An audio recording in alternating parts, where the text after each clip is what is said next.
بسم اللہ الرحمن الرحیم دوستو، میں ہوں ہومیوپیتھک ڈاکٹر محمد خالد چودھری، ایکسس ہومیوپیتھی کے پلیٹ فارم سے۔ اکثر سوال آ رہا ہے کہ ڈاکٹر صاحب ہم سے صبح جاگنے کے بعد جسم میں بہت زیادہ درد رہتا ہے، جسم سارا اکڑا ہوا ہوتا ہے اور کافی دیر تک ہم صبح کو فریش نہیں ہوتے۔ تو دوستو، اس کی ایک وجہ یہ ہے کہ رات کو نیند کا پورا نہ ہونا، اور رات کو نیند کا ابتدائی گھنٹوں میں پورا نہ ہونا۔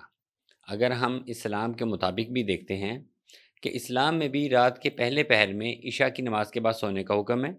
اور رات کا جو آخری پہر ہے اس میں اٹھ کر جاگ کر اللہ کی عبادت کا اور اللہ سے لو لگانے کا ٹائم ہے۔ اب ہم نے الٹ کام کر دیا کہ ہم رات کو جاگتے رہتے ہیں اور صبح کو ہم سوتے رہتے ہیں۔ تو جب یہ پیریڈ ڈسٹرب ہوا نیند کا، وہ جو دورانیہ تھا اس کو ہم نے تبدیل کر دیا اپنی مرضی سے، تو ہماری باڈی چونکہ اللہ پاک کی بنائی ہوئی ایک ایسی کمال مشین ہے، یہ مشین اس کو ایکسیپٹ نہیں کر رہی، جس کی وجہ سے یہ جو صبح کو تھکاوٹ سے برا حال ہوتا ہے، اور صبح کو جو ایک ٹائم ہوتا ہے کہ جس میں بہت بابرکت ٹائم ہوتا ہے، بڑا پروڈکٹیو ٹائم ہوتا ہے، تو وہ ہم مس کر دیتے ہیں۔ اگر ہم اپنی دکانوں کو دیکھتے ہیں تو ہماری دکانیں بھی اس وقت مارکیٹس کو دیکھتے ہیں تو وہ 12-1 بجے کھلنا شروع ہو گئی ہیں۔ دوسرے نمبر پہ آپ دیکھیں کہ جتنی لا اینڈ آرڈر کی فورسز ہیں، چاہے وہ امریکہ میں ہیں، چاہے وہ رشیا میں ہیں، انڈیا میں ہیں، پاکستان میں ہیں، تو ان کو جو بھی ایکسرسائز، جو بھی ان کی ٹریننگ اور جو تمام چیزیں ہیں وہ صبح ارلی ٹائم میں ہیں۔ اگر ہم اپنے مدارس کو دیکھتے ہیں تو یہاں پہ بھی بچوں کو صبح جو کھانے سے پہلے جو ٹائم ہے اس کے اوپر پڑھنے کی تلقین کی جاتی ہے، اور رات کو جلدی سونے کی تلقین کی جاتی ہے۔ اور اب سوال یہ پیدا ہوتا ہے کہ ہمارے جو دوست ہیں، ملنے والے ہیں، عزیز و اقارب ہیں، ان کو رات کو نیند کیوں نہیں آ رہی؟ تو رات کو نیند نہ آنے کی ایک بڑی وجہ معدے میں تیزابیت اور معدے میں گیسز کا پیدا ہونا۔ تو جب ہم لیٹ آر میں کھانا کھائیں گے، جب ہم ضرورت سے زیادہ کھانا کھائیں گے، جب ہمارا جو سٹمک ہے وہ بہت اچھا سا فنکشن نہیں کر رہا ہوگا، گیسٹرک جوسز کو مکمل طور پہ پروڈیوس نہیں کر رہا ہوگا، فوڈ ڈائجسٹ نہیں ہوگی، تو اس سے کیا ہوگا؟ نیند نہیں آئے گی۔ تو اس کی مثال آپ ایسے لیں کہ جب آپ سونے لگے ہیں، اگر تیز لائٹ ہو آپ کے کمرے میں تو آپ کو نیند نہیں آئے گی۔ اگر آپ سونے لگے ہیں، باہر کوئی زور زور سے بول رہا ہو، شور شرابہ ہو، میوزک بج رہا ہو، آپ کو نیند نہیں آئے گی۔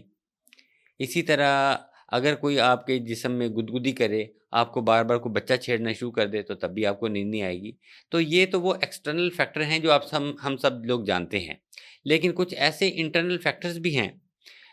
جو ہمیں معلوم تو نہیں ہے، لیکن وہ ہمیں نظر آ رہے ہوتے ہیں کہ ان کی وجہ سے جو پرابلم ہے وہ ہمیں آ رہے ہوتے ہیں۔ اس کی مثال میں آپ کو معدہ کی دوں گا کہ جب معدے یعنی سٹمک میں گیسز بھری ہوں گی، جب آپ کو ایک ایبڈومینل ڈسٹینشن ہوگی، جب آپ کا معدہ صحیح سے کام نہیں کر رہا ہوگا، اور ہاضمے کے بعد جو پراپر فوڈ ڈائجسٹ ہو کے آپ کے نروس سسٹم کو نہیں مل رہی ہوگی، برین کو نہیں مل رہی ہوگی، تو پھر کیا ہوگا؟ تو نیند نہیں آئے گی۔ جب نیند نہیں آئے گی تو آپ لیٹ سوئیں گے، لیٹ سوئیں گے تو لیٹ اٹھیں گے، تو وہ جو ایک پیریڈ اللہ تعالیٰ نے بنایا ہوا تھا وہ سارے کا سارا ڈسٹرب ہو جائے گا، جس کی وجہ سے جو مارننگ کا پروڈکٹیو ٹائم ہے وہ نکل جائے گا۔ تو پھر کیا ہوگا کہ جو زوال کا ٹائم ہے ہم اس وقت اٹھیں گے، اور زوال کا ٹائم تو پھر زوال ہی لے کے آتا ہے، سب لوگ جانتے ہیں۔ تو اپنے نیند کے وقت کو بہتر بنائیں، اور آپ رات کو کھانا تھوڑا سا ارلی کھائیں، اور پولی کیور جو ہماری ایک میڈیسن ہے، ہماری اپنی ریسرچ پروڈکٹ ہے، ہومیوپیتھک میڈیسن ہے، اس کی اگر 2 گولی صبح، 2 دوپہر، 2 شام کھانے سے پہلے آپ چوس لیتے ہیں تو زبان پہ رکھ کر، تو اس سے کیا ہوگا کہ معدے کا فنکشن آپ کا بہتر ہوگا، گیسٹرک جوسز آپ کے بہتر طور پہ پروڈیوس ہوں گے، ڈائجیشن پراپر ہوگی، ہمارا جو نروس سسٹم ہے اس کو جو ہمارے جو ڈائجسٹڈ فوڈ ہے جو کہ گلوکوز اور فرکٹوز کی فارم میں ہے، وہ اس کو بہتر طور پہ مل رہی ہوگی، وہ اپنا کام بہتر طور پہ کر رہے ہوں گے۔ تو یہ تمام چیزیں جب اکٹھی آپس میں ملیں گی تو اس سے کیا ہوگا کہ آپ کو نیند بہتر آئے گی۔ جب نیند بہتر آئے گی، صبح فریش ہو کے جاگیں گے اور اٹھ کے اپنا کام میں فوکس کریں گے۔